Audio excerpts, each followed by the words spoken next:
meu cabelo tá assim, tá? Eu vou tomar banho, vou finalizar e passar creme, lavar, sei lá.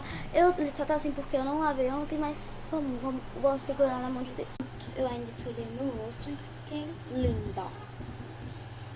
Não demora mais de uma hora pra fazer a finalização, mas eu lembro do meu cabelo. Eu ainda não tô achando uma definição pra ele, ou uma cobertura certa pra ele. O pessoal tá travando muito. Nossa. E eu uso esse óleo da 7 óleos naturais. E o beijatão. É transparente.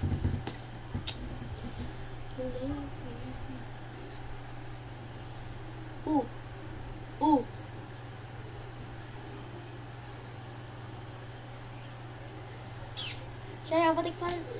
Daqui a 2 horas eu vou ter que fazer outro, né? Mas, por enquanto, eu beijei a toda essa merda.